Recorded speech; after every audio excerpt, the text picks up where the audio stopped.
Il y a longtemps, dans un royaume lointain, vivait un roi riche et influent. Il avait une très belle fille qui était arrivée en âge de se marier. Elle s'appelait Afion.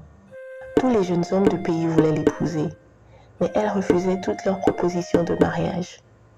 La plupart des hommes riches de son royaume avaient demandé sa main en mariage, mais elle les avait traités de vieux et de laids.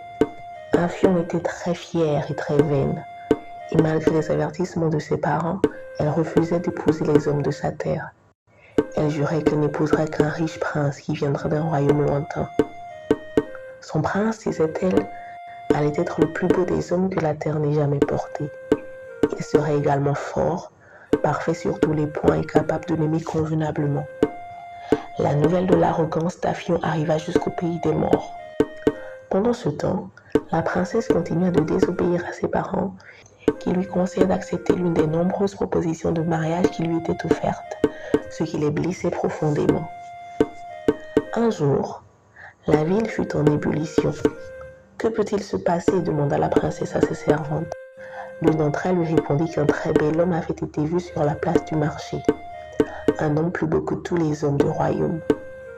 Afion se précipita sur la place du marché et immédiatement vit le plus bel homme sur lequel elle n'avait jamais posé ses yeux. Elle tomba instantanément amoureuse de lui. Elle l'invita chez elle et le prince ravi accepta l'invitation. Une fois chez elle, elle le présenta à ses parents.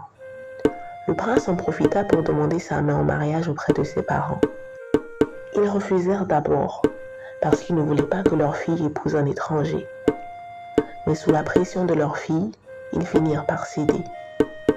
Après le mariage, le prince vécut avec Afion pendant 2 jours dans la maison de ses parents. Puis, il décida de prendre sa femme avec lui et de retourner avec elle dans son royaume. La princesse accepta évidemment, mais ses parents n'étaient pas d'accord. Ils essayèrent de la dissuader de partir, mais Afion, têtue et obstinée, insista. Finalement, elle s'en alla avec le prince. C'était un jour très triste pour le roi et la reine. Après avoir marché pendant des jours, Afion et son mari franchirent la frontière entre le pays des vivants et le pays des morts. Aussitôt, des choses étranges commencèrent à se produire. D'abord, un homme inconnu s'approcha pour demander au prince de lui rendre ses jambes. Après ça, un autre demanda sa tête. Ensuite, c'était le corps. Au bout de quelques minutes, le beau prince n'était plus qu'un squelette. La princesse était terrifiée. Elle venait de comprendre la supercherie. Le squelette se moqua d'elle en lui disant que maintenant, elle le voyait dans son véritable état. Il lui dit « J'ai emprunté les parties du corps d'autres hommes pour te séduire. Maintenant que je t'ai épousée, je n'ai plus besoin de faire semblant. Tu es à moi pour toujours. » La princesse voulait rebrousser chemin, mais le squelette lui ordonna de le suivre.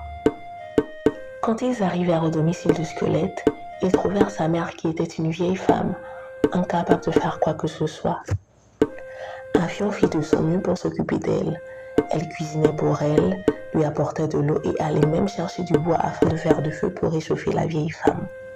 La mère du squelette était très reconnaissante et commença à aimer Afion profondément.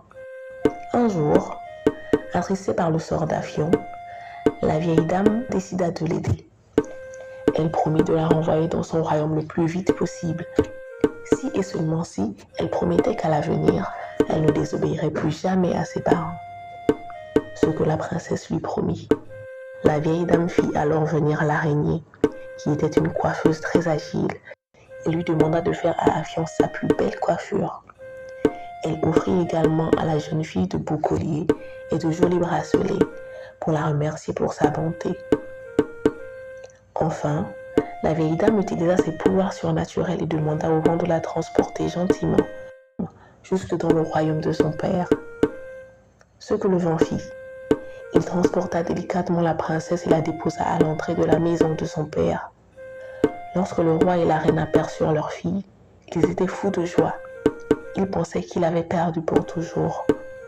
Il eut une célébration qui dura 7 jours et 7 nuits.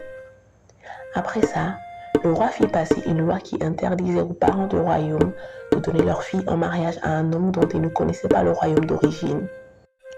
Quelques mois plus tard, Un prince du royaume voisin vint demander à Arion sa main en mariage, et cette dernière accepta joyeusement.